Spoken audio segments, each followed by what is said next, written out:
In the heart of an ancient nation, a sacred fire burns.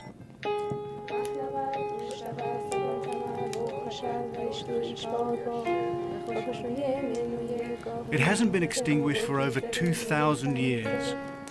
Its mysteries inspired the faith of millions and lie at the very root of what Christians, Muslims and Jews believe in today.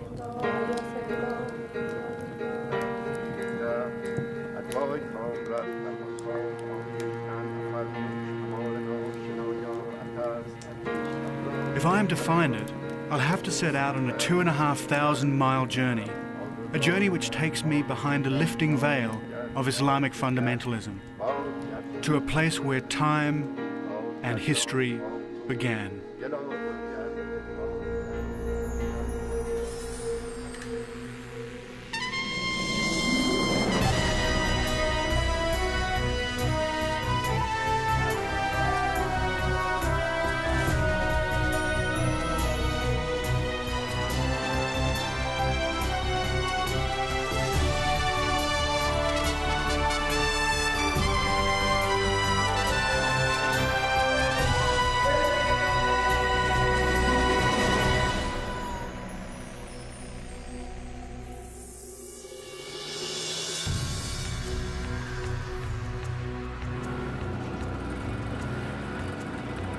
I'm David Adams. I'm a photojournalist, and my work takes me on journeys to some of the most remote corners of the world. Now it takes me to a place where many have been afraid to visit: Iran. Now, Iran's not strictly at the ends of the earth, but because it's been effectively off-limits to so many Westerners for so long, it's still a land shrouded in mystery. My journey starts in the Iranian capital, Tehran, where I discover one of its more lethal amateur sports: extreme jaywalking.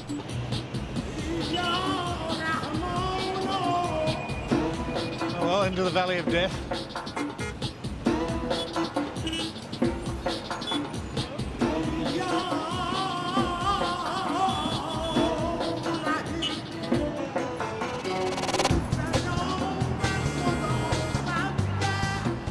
This is a daily game of chicken between determined flesh and unrelenting steel. There are police and stoplights, but no one seems to pay much attention to them. So for extreme conditions, it's best to show extreme confidence.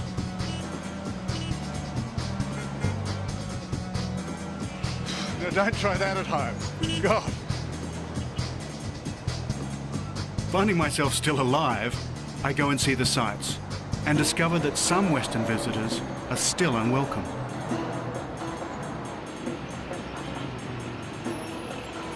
These were the walls of the United States Embassy in Tehran. Behind them, a group of revolutionaries once held 52 Americans hostage for over a year. The graffiti still proclaims Iran's hatred for America, a country they call the Great Satan, and everywhere the face of Ayatollah Khomeini, father of the Islamic Revolution. While strict Islamic law can still jail a woman who forgets to cover her head, or whip a man who drinks a beer, that law is now being observed less strictly.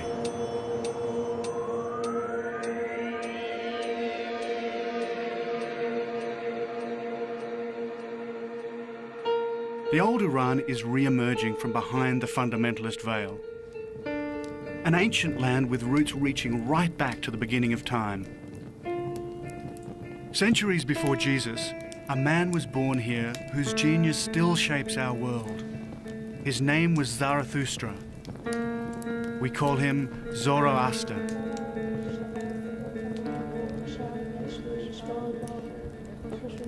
Fire was his fascination. In its flickering mystery, he saw things which few had seen before. A single supreme being, a heaven for the good and a hell for the wicked, a divine saviour and a last judgment.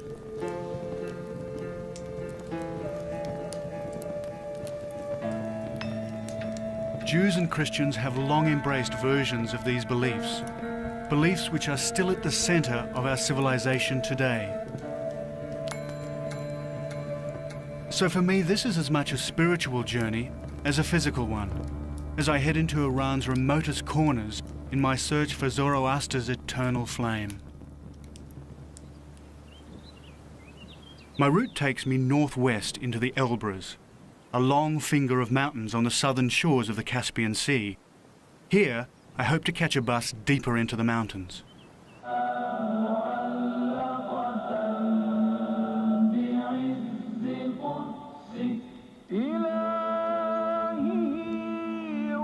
So I always have problems with the pronunciation. You know, it's the high end of all those words, all that, you know. Yeah, that's right, because it doesn't exist in English. It's very difficult for you to pronounce it. With me is Afshin, a young English teacher from Tehran.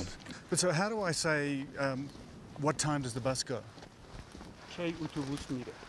K autobus mire. Yes, K means. Aside from his English, Afshin was also a bodyguard to an Iranian president. Not a bad skills combination. So I hire him as my translator. Salam. Salam. سلام خسته نباشین. مرسی قربانم خوبین؟ الحمدلله Uh, شاکرم K autobus miran Gazahan. ساعت 3 At 3 o'clock. 3 o'clock. Yeah. I mean, that's 3 hours away. Yeah. Okay. Well, let's get a drink. شابه داریم؟ بله دو تا لطف می‌کنیم. بفرما. مرسی. Okay. Oh, great. He's got everything in here. Yeah, right. The old ticket seller is totally blind, but he seems to know where everything is, except the bus. Can you ask him what these in the bag are? Yeah. اونایی که تو پلاستیکی چیه؟ The bus station isn't exactly brimming with people waiting to start a journey. Thank you. Maybe they know something we don't. Oh, no. This is No, the you way split you're them gonna do open. it. Yeah. You don't eat the whole See? thing? No. See? بعد بشکن Try it and do the skin out. Okay? And just eat the middle. Yeah, that's right. My suspicions are confirmed when even the ticket seller himself gives up waiting. آقا خداحافظ It looks as if we're in for a long, long wait. So 1 hour, that's about, what, 30 or 40 kilometres? Yeah. How long will that take? To About walk? 2 or 3 hours. To walk? Yeah. What are you, an Olympic sprinter? I think that's about a day's walk. Yeah. Well, maybe something will come along and we'll get a lift. Yeah. It's a really kind of quiet place in the world, this, isn't it?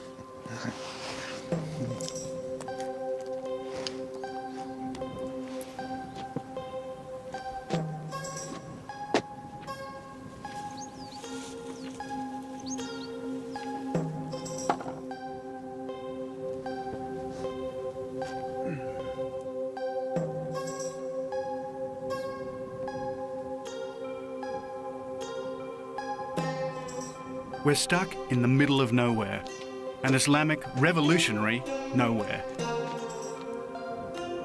They may have been able to enforce Quranic law, but they can't make the buses run on time.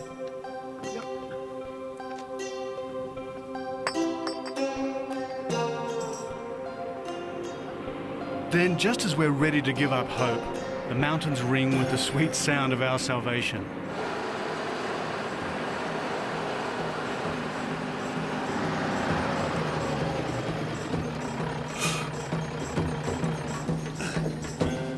It's not a bus, just a kind truck driver who takes pity on us wayward travellers.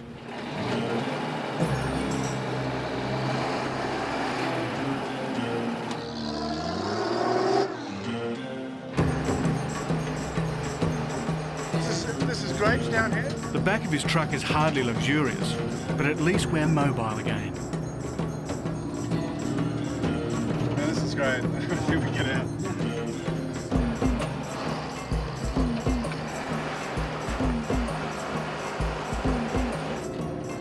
It feels great to be on the move again as we head further northwest, deep into the Elbrus Mountains, one of the great barrier ranges of Central Asia.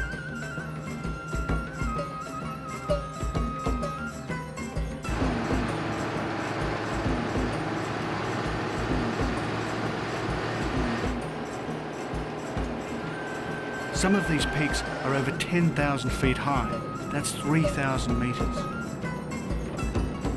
For centuries, the Elbrus have been a refuge for those who wanted to remain independent of cities on the plains. They've also been a sanctuary for anyone wanting to hide from authority or just wanting to be different.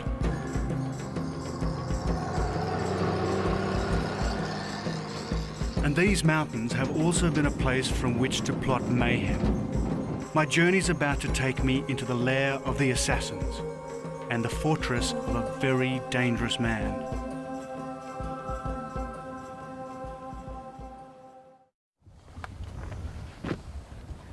At last, Afshin and I meet up with the friends we've come so far to see.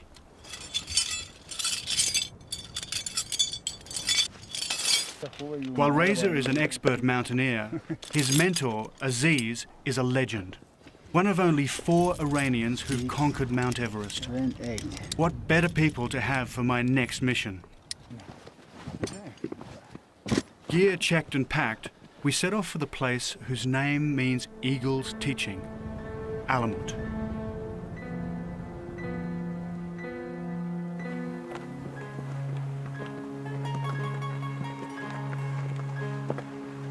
Alamut is a rocky skyscraper thrusting 3,000 feet into the air. That's 1,000 metres.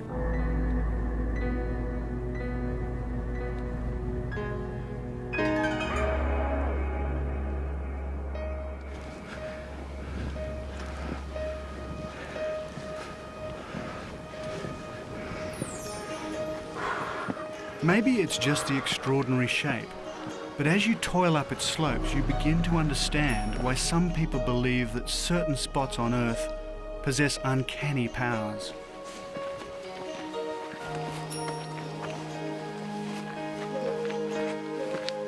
A challenge for the toughest of climbers, but for an army, it's mission impossible.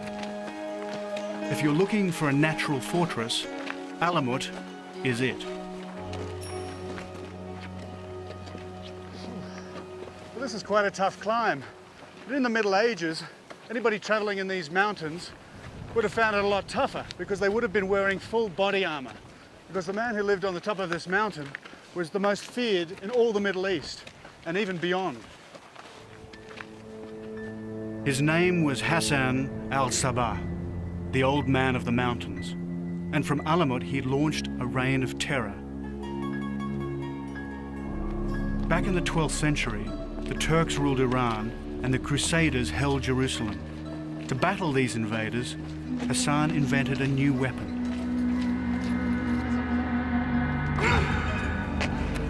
Political murder. His followers killed princes, generals, and grand viziers, even a Crusader king. No one was safe from Hassan al-Sabah.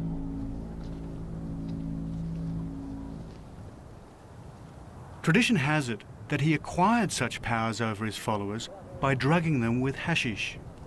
As a result, a new word entered the English language. In Arabic, they were called hashishin. We call them assassins.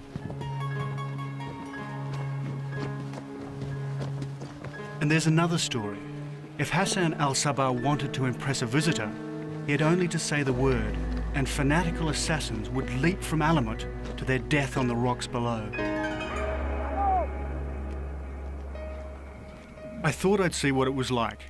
In a more controlled sort of way, of course. It's good? Yes, yes, very good. Reza and Aziz are veteran rappellers, or abseilers. Before they'd agree to help me, they wanted to know if I'd done this before. I tell them I have, but what I didn't tell them is that it was a long time ago, in high school, when I was only 18. The difficulty in jumping off a cliff like this is an 800-year-old castle, or probably more, and the whole thing is rubble on top, and at any moment the whole lip of it could actually fall down and fall on top of us as we abseil down. But with a bit of testing, we should be able to work out if it's going to hold or not.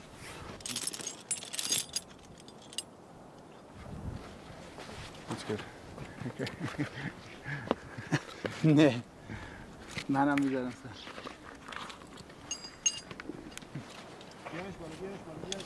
Yes. Thank you. It's like being fitted by an Iranian tailor, I guess. Unfortunately for the assassins, they didn't have all this gear.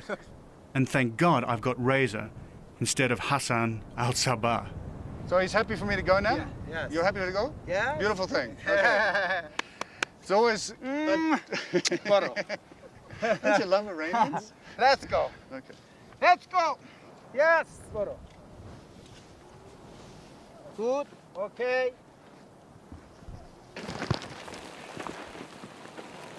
A little unfirm. I always knew that someday I'd go over the edge.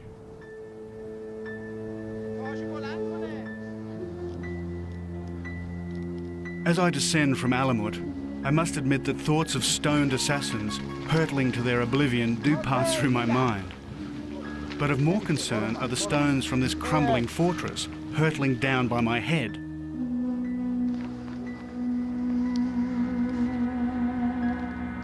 Okay.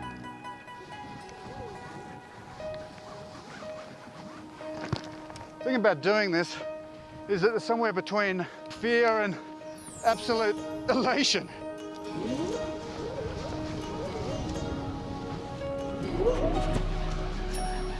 Whoa! Oh, man. And now I reach the bottom, where hundreds of assassins met their doom. I think it makes your blood run hot doing this. I recommend it for medicinal purposes. Thanks, guys! Fantastic. Oh, wow.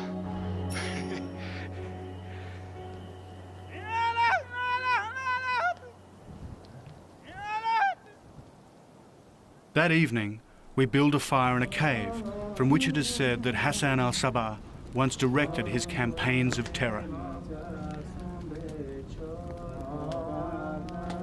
Aziz sings songs about the mountains, and as darkness falls, our singing keeps the ghosts of Alamut at bay.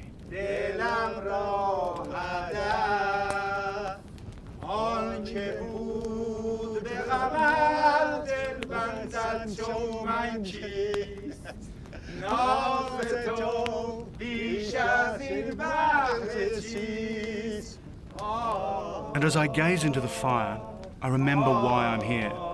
Tomorrow I return to the source of a fiery mystery, and the place where Zoroaster first kindled his sacred flames.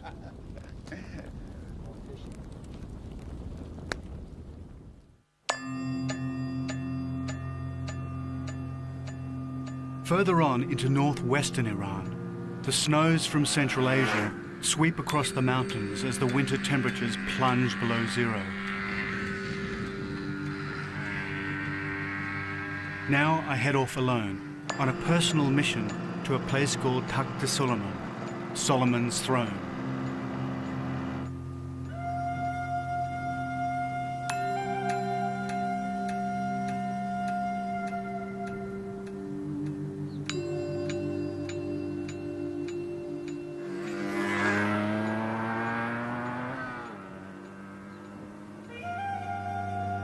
Legend has it that it was here King Solomon struck the ground with his staff. Instantly steaming water poured from the earth, and the Queen of Sheba was able to have a hot bath.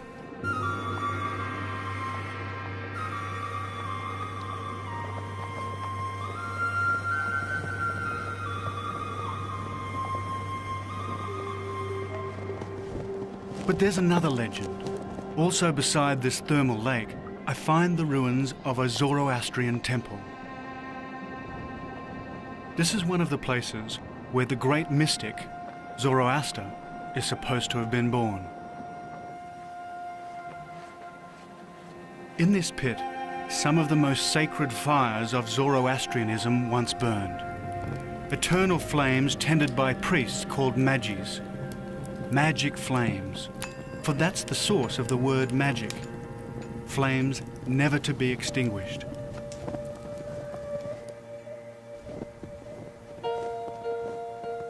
And it's here at the so-called throne of a Jewish king that the myths of four religions merge.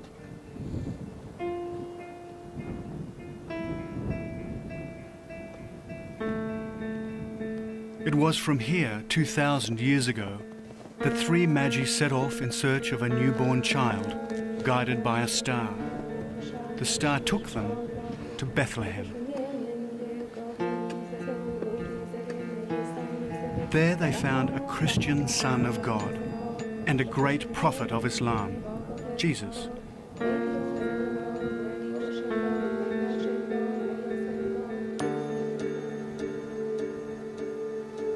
But further up the road, I go back another 1,000 years.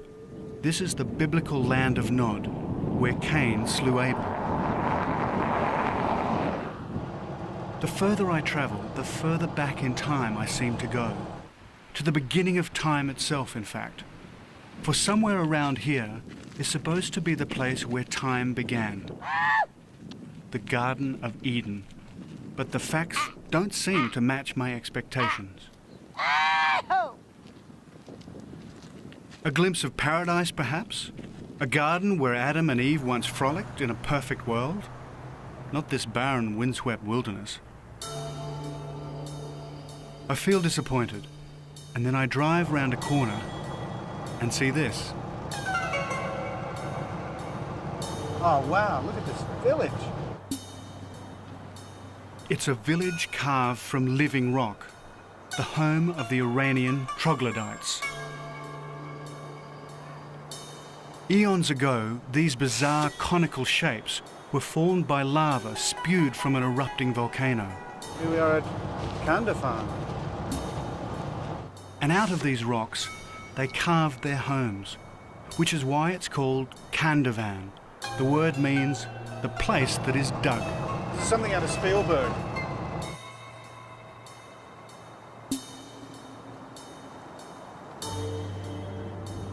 What an unlikely looking paradise. The last place you'd expect to find a Garden of Eden. It's time I took some photographs.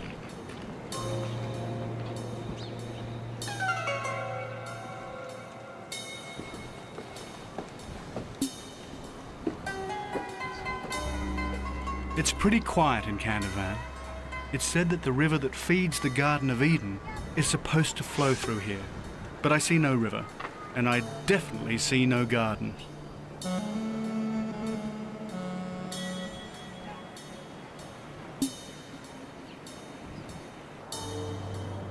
As I walk, I'm entranced by the fairy tale feeling of this place.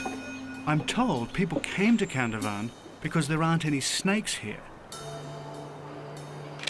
Now the Garden of Eden legend is really wearing thin, but I'm curious about what lies behind those walls. I'm David.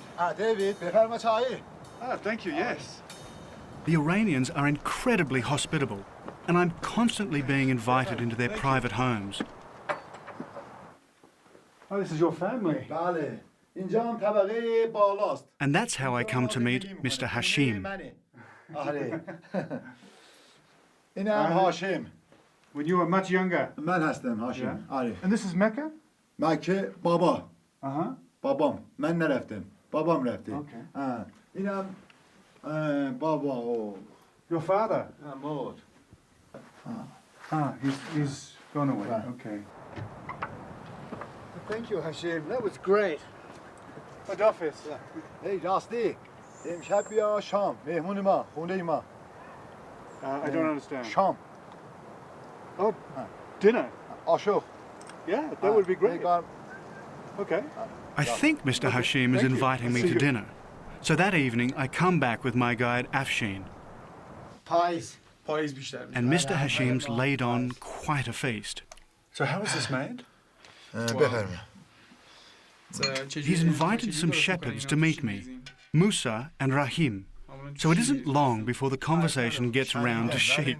تو استرالیا هم گوسفند زیاده نه ازش So have you got بپرسید؟ any sheep in Australia? We've got more sheep than any other place on یه از همه جای دنیا بیشتر ما گوسفند داریم. گوسفندا رو با اسب Millions می‌چرونن and millions and اونجا. millions. این میتونه برام یه دونه آواز بخونه؟ Can you sing for us here? Can I sing for you? Later, I'll sing for یا you. بعدا براتون I'll sing some Australian songs. And then, with no ladies present, the conversation takes a rather masculine turn. Does he have a girlfriend? نامزد دارین؟ نه. No, he doesn't. Would he like to have a girlfriend? میگه دوست داری نامزد داشته باشین؟ آره. Why not? You ask a lot of questions about his girlfriend. So how about you? Do you have anyone, you know, you would like to get married or something? It's difficult for me because I travel so much. So, you know, I travel maybe 9 months of the year. So it's very, no woman would tolerate that. He doesn't look convinced. And then the big surprise. Not only are they shepherds, they're musicians. Musa plays a 6-stringed instrument called a saz, while Rahim plays the sauna, a shepherd's flute.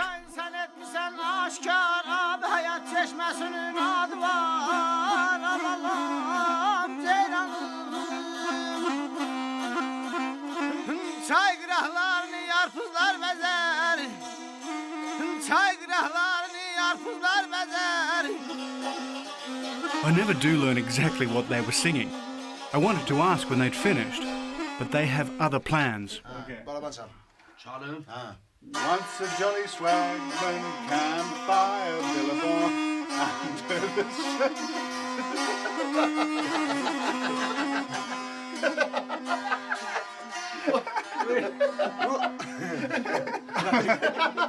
succeeded in totally destroying Iranian music and Australian myth at the same time. Once a jolly swagman camped by a billabong under the shade of a coolabah tree. He sang as he sat and waited till his billy boiled. You'll come a waltzing Matilda with me. Waltzing Matilda, waltzing Matilda, waltzing Matilda, waltzing Matilda. You'll come a waltzing Matilda with me. Waltzing Matilda, waltzing Matilda, waltzing Matilda. اوه قشنگه خیلی خوبه خیلی خوبه مرسی مرسی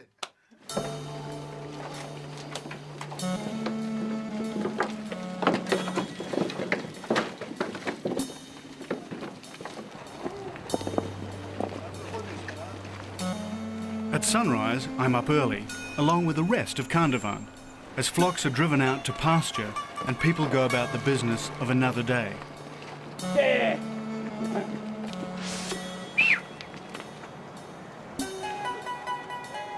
I may not have found the Garden of Eden, but I'm getting closer to the real Iran.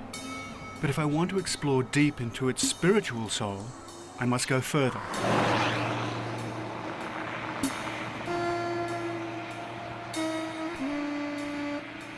I'm about to drive to a beautiful city, where I have an appointment with the warrior wrestlers of Esfahan.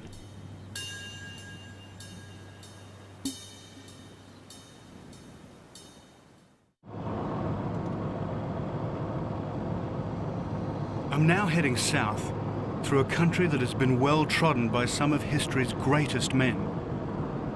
Alexander the Great, Genghis Khan, Marco Polo, all have passed this way. And now, David Adams and Afshin?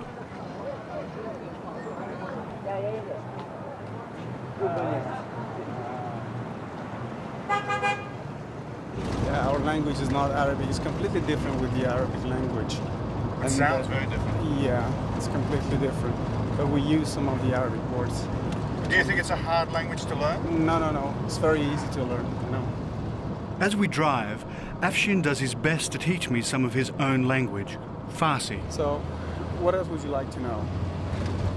Well, I'd like to know how to ask for a beer, but I can't get a beer in this country, can I? No. But if we're going into someone's home, what's a correct greeting? ببخشید Babakshid, مزاحمتون شدیم. Mozahametin, شدیم. Shudim. Very good. ببخشید. Bakshi, ببخشید Babakshi. مزاحمتون شدیم. I'm never going to get this language. Language has never been my forte. My Farsi is terrible. His English is excellent. But I wonder what he's like at Australian. Don't come the raw prawn with me, sunshine. What? Don't come with me on the road, sunshine. Don't come Okay. the raw prawn. Don't come the road phone. Raw prawn. Raw prawn. You know, like it's a a shrimp that's not cooked? Yeah. Okay, raw prawn. Yeah, Don't come the raw prawn with me, sunshine. Don't come the raw prawn with me, sunshine. You know what it means? No, I don't. It's kind of like don't pull my leg. You know, you know someone is joking with you, and it's kind of saying, I know you're joking. Don't do it. Yeah, don't do come it. raw prawn with me, you sunshine. Yeah. As we mangle each other's languages, we arrive in one of Iran's most magnificent places of Islam, the holy city of Esfahan. Esfahan, Nesfa Jahan, the Iranians say. Esfahan is half the world, and on my first morning here, I'm inclined to agree.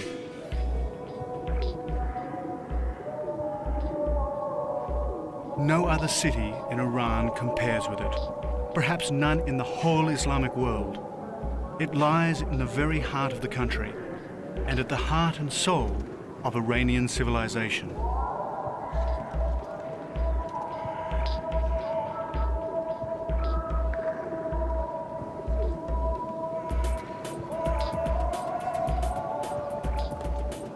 While Shakespeare was a struggling playwright and Sir Walter Raleigh had just set foot in Virginia, Shah Abbas was transforming Esfahan into Iran's new imperial capital.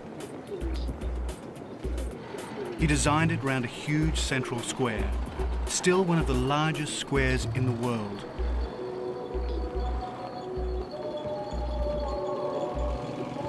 On the surface, little has changed.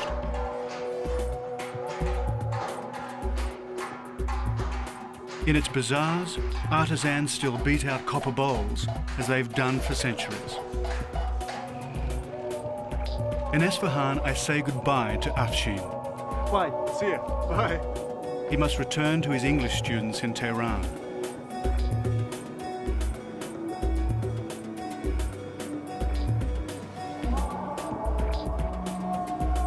In a way, the timing is good.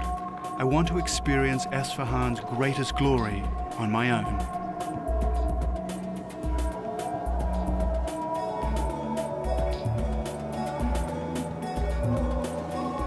I've seen my fair share of wonders in my travels around the world, but the Imam's Mosque fills me with absolute awe.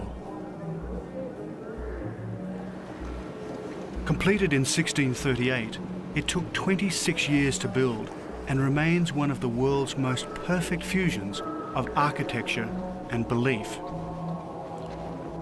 Its acoustics are so good that its imams could preach to vast crowds here long before the invention of the microphone.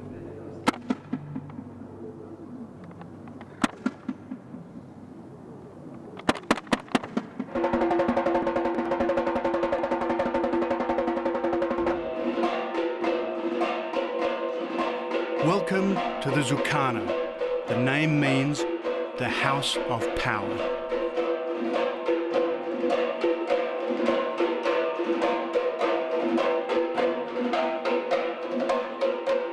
For 1,000 years or so, Iranian men have joined a Zukana to prove their manhood and draw closer to God.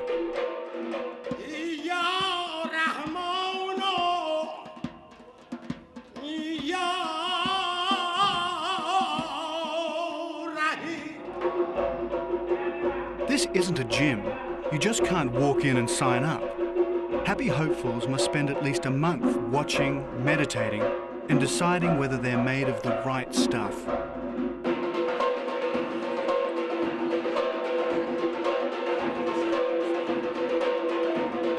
At first, Zukanas seem to be an odd mix of aerobics, circus acts, and trying to make yourself as dizzy as possible. But it's actually a very ancient way of life. Before the days of standing armies, it was the Zukanis that transformed peasants into soldiers.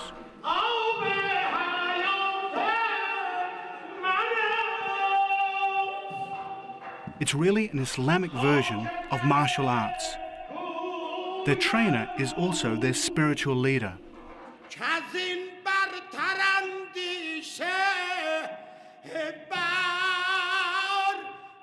As they do their workouts, he chants verses from the Shahnameh, an epic poem celebrating the deeds of a mythical Iranian Superman.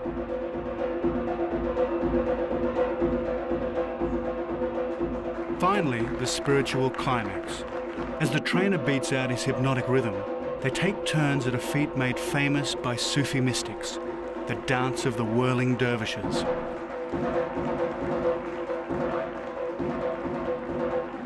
Sufis believe that as they dance, their souls leave their body and journey to God.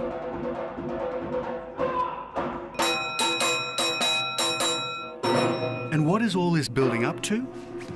Wrestling, Iranian style.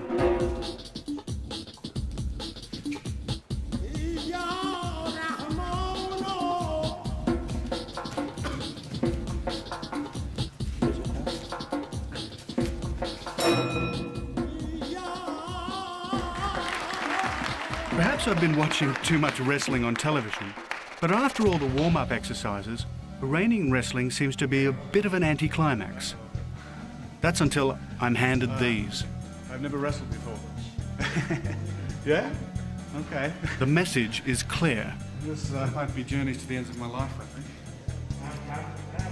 This is the point when I'm in serious danger of making a fool of myself. And it will be all the more embarrassing if I can't fit into these Iranian wrestling togs. Okay. Iranian colours. My new friend, his name is Motion, helps me, but it's a tight fit. Just a little bit too much ice cream last night. Good? Good? Very good. Okay?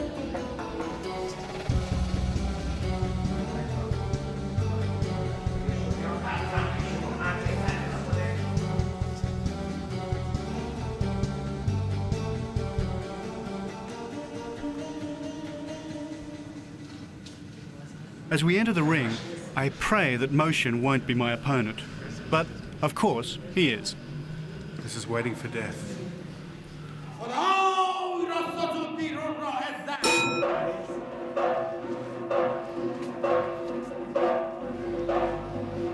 So I'm squaring off with a man who's been wrestling since he was 5 years old, while I've been a wrestling spectator for about 15 minutes.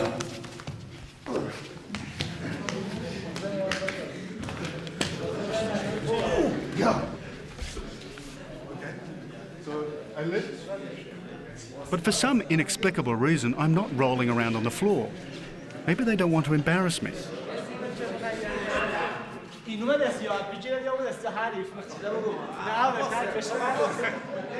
all very confusing. I have no idea what I'm doing. There's a problem. I've obviously committed some dreadful breach of etiquette.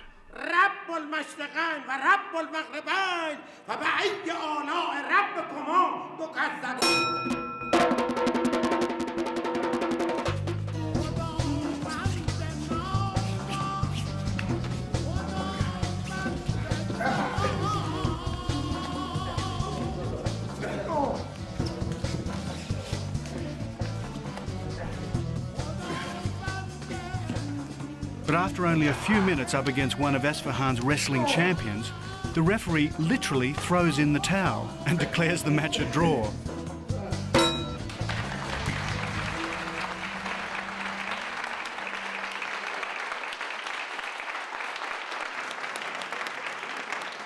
And I never did find out what I'd done wrong. The next day, Motion invites me to another Esfahan tradition. To get to it, we have to go by this bridge. But we don't just go over the bridge, we have to actually go inside it. And there we find a tea house. Here, retired wrestling champions pass the day away, with tales of triumphs past.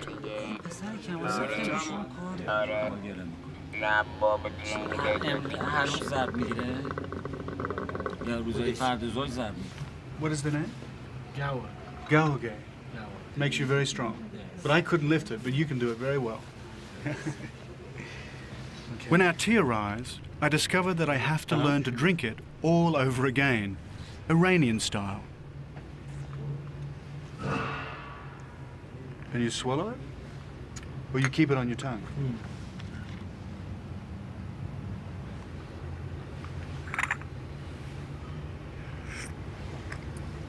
No, I can't do that.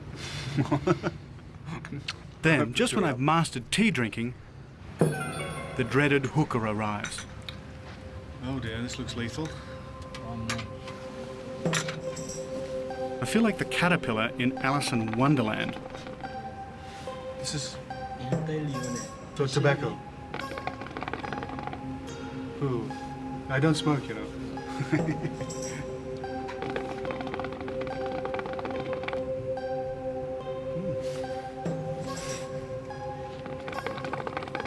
There's an old Iranian saying, if you want to find God, look in a hookah. But I suspect there's no truth in it. This one's making me feel decidedly ill.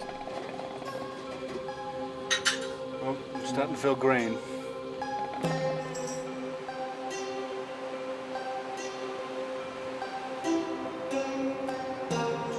It takes me a few minutes to recover from the hookah, but its smoke has reminded me of my quest.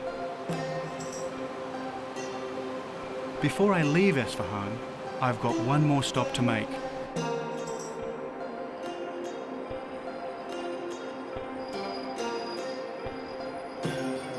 It's a tough climb, but the view is worth it, and once more I feel the presence of Zoroaster.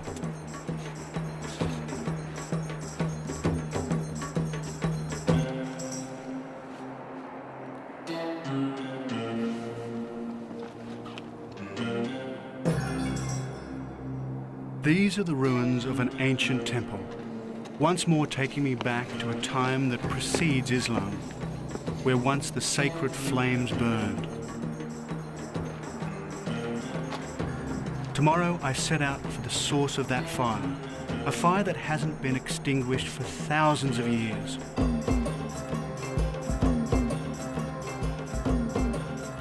I have an appointment with the people of the flame.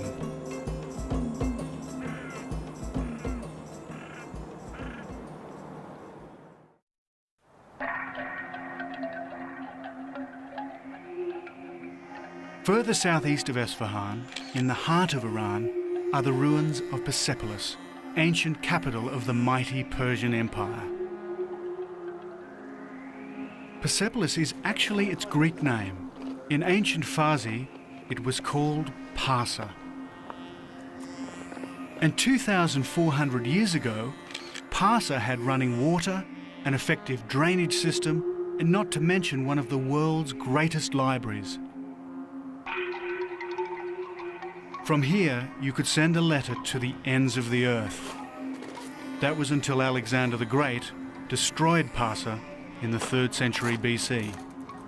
You know, I've always wanted to come to Persepolis. As a kid, I used to read about Alexander and what the Greeks did when they came here. But walking through these columns, you can just get an impression of what this place must have been like. I mean, these are 60, 70 feet, and the roof was on top of that. It's just mind-blowing, really.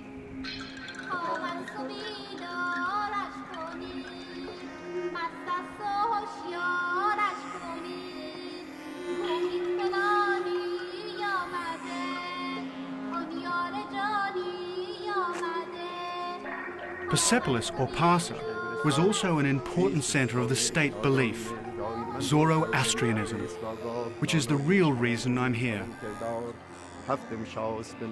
Near Parsa is a group of living Zoroastrians, worshipping before the tomb of a former Persian emperor, Darius the Great. It's a sign of a thaw in fundamentalist Iran. They were prevented from doing this until very recently. Ceremony. Thank you very much. It's very old. You are welcome to Iran. No? Yes, Thank you. of course. It's of 205,000 years ago. Really? 2,500 years ago, yes. This ceremony, it will be continued always. And over here, as you see, over there, you see the moon. This strange winged figure is the sacred symbol of Zoroaster's god. And as always, central to their worship is fire. Could you explain to me why you burn the fire every time that you pray? We believe in brightness. You see, always we must stand towards the light. The light. Makes no difference. Now there is sun, we can stand towards the sun. If there is no sun, we turn on the fire, and we The light always of toward the light we stand. The light of Yes, moon, there the should be light of beam. star. Always So there it's should always be, warmth and light. Rays. Rays of fire, rays of sun, rays of whatever it is light. Toward the light we stand and pray. Because we believe that brightness brings happiness in life. That's a Due nice to way to that, look- yes. yeah. Yes.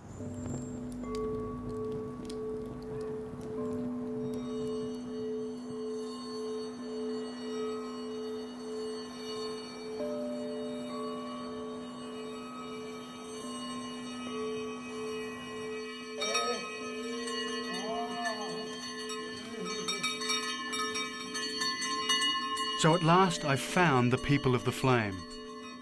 But if I want to see the ancient flame itself, I must go further east. There I will find the original fire lit all those years ago by Zoroaster.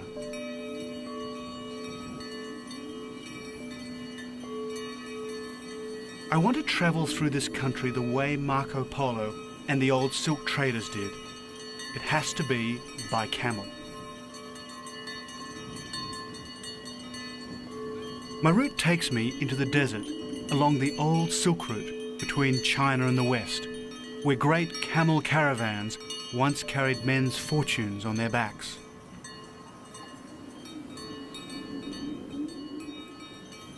If Marco Polo were alive today, he'd find this valley unchanged. As I travel through these vast primordial spaces, I've almost forgotten the 21st century exists.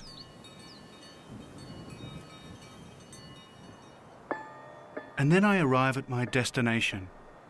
It's called Chak Chak, a cluster of buildings embedded into a massive mountain.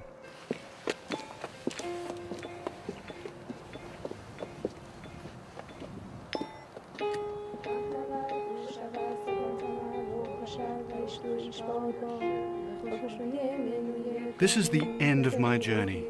This is where I'll find the sacred flame.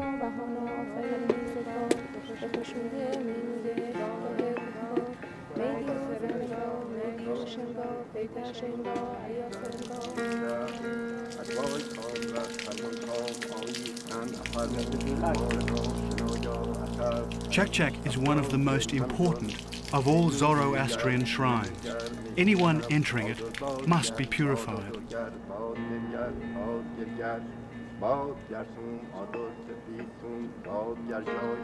So suitably washed, I leave my shoes at the door and enter the sanctuary.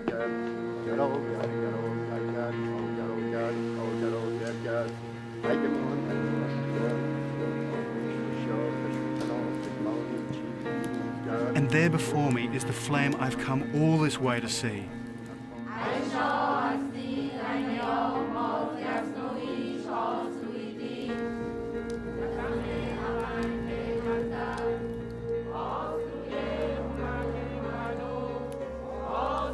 All around me are the worshippers. I don't understand the words, but in their faces I see something that needs no translation. And now I gaze at a fire that's been burning for nearly 2,500 years, never extinguished. Fire kindled from fire, flame begetting flame in an ancient line of descent from that first fire of Zoroaster.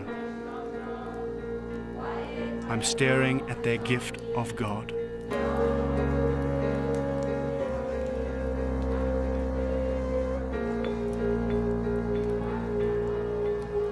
And as I watch, I'm reminded of the man who first conceived those values we still hold sacred today. Long before the dawn of Judaism, Christianity, and Islam, it was Zoroaster who first saw a single supreme being, a struggle between good and evil, a savior, a last judgment, a beginning and an end.